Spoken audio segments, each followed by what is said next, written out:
Greetings, YouTube. The Southern Poverty Law Center has released a new list of the hate groups that have been most seriously targeting the gay community.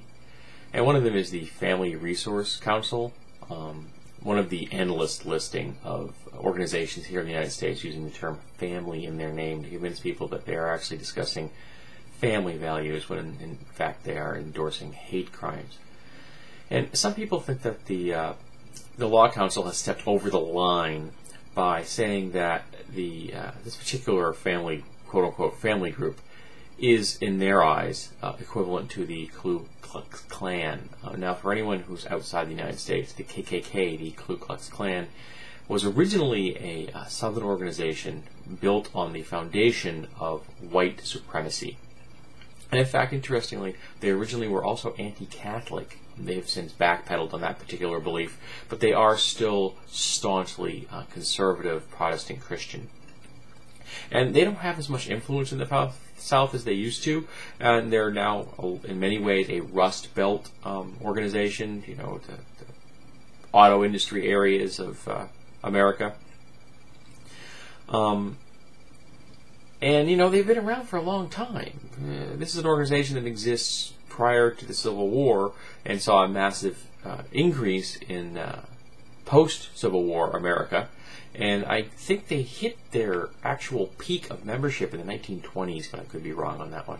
But they've been in decline ever since.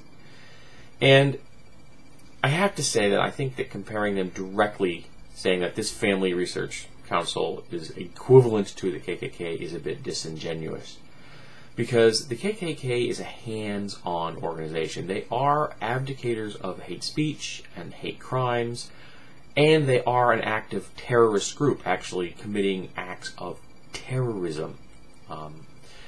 Whereas the Family Resource Council, they are a political organization who would really like the U.S. government to terrorize the gay community for them. So they themselves are not a terrorist organization. They are advocating both hate speech and hate crimes. Now, I personally don't think that we need hate speech laws. If someone endorses violence against another, we already have laws that cover that. You don't need additional ones. I'm a big advocator of free speech. Now, if you are actually committing hate crimes, you know, crimes against people for whatever demographic that you are targeting, and the goal isn't just to harm one individual, the goal is to make sure that the entire community that individual belongs to is intimidated, then we have another issue.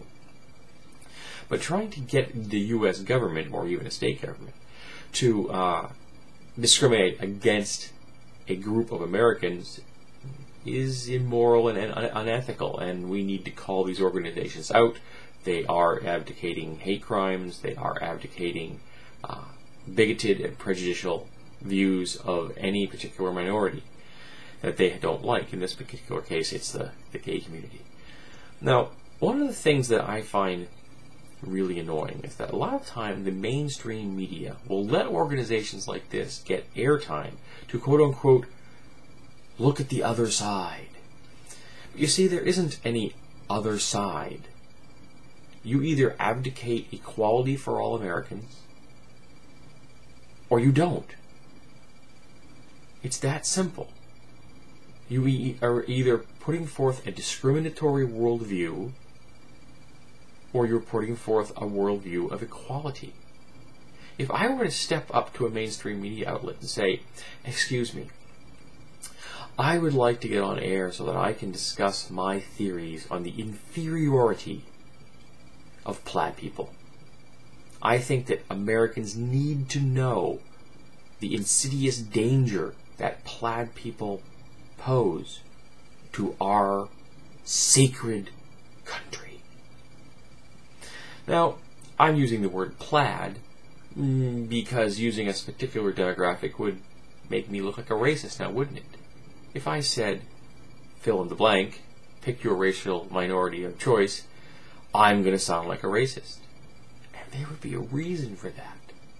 If I were advocating that a particular racial group needs to be isolated, marginalized, disenfranchised, very quietly pushed off onto the sidelines and having all their civil rights and liberties removed, that would make me a racist and a bigot. But I can say plaid people, because plaid people don't actually exist to the best of my knowledge.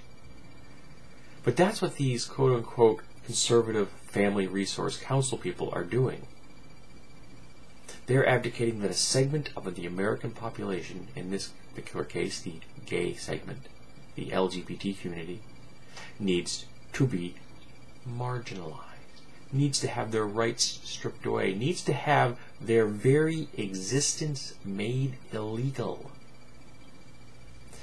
And that runs counter to the very foundation of the American nation.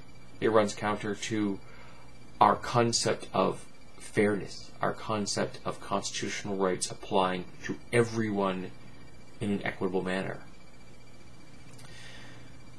But I endorse their right to say it. Because every time a bigot says something like that in public, we can point our finger at them and say, hey, you're a bigot. Now, I wish that mainstream media would accept the fact that these people are not equal in any way, shape, or form to people discussing freedom and equity in the American nation. Because they wouldn't endorse someone saying that, plaid people should be arrested and thrown in jail. So why are they allowing people to come onto their mainstream media as a fair and balanced issue and say that gay people should? Now, I have no problem with them reporting that these people are saying that. Go ahead. But granting them use of the media itself as a platform is kind of going to make it look like you are endorsing that position as a media source. There is no fair and balanced argument here, folks. These organizations are endorsing hate crimes. They are endorsing the U.S. government to pass laws which will make it illegal for our fellow citizens to live and work and enjoy their lives the way they want. We're discussing consenting adults engaging activities which are legal, and yet these family organizations want to make them illegal, want to marginalize them, disenfranchise them, want to take away their rights and their privileges and their liberties. And speaking as this particular American right here, I don't want that. I want the law to be utterly and absolutely neutral. It doesn't matter to the law what your sex, gender, orientation, religion, political affiliation,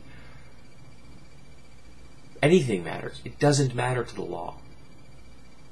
These people are saying it does. These people are saying that if you fall into certain categories they don't like, that we have the right to make you disappear.